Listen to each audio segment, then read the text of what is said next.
فريقين من علم ومن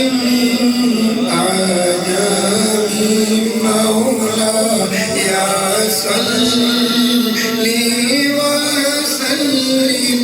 دائما أبدا على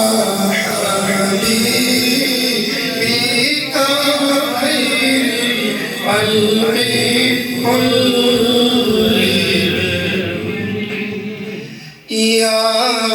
ربي بالمصطفى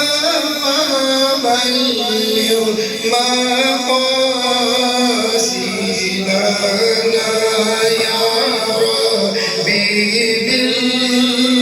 بالمصطفى بلغ مقاصدنا واغفر لنا ما ضايا واسع الكرم مولاي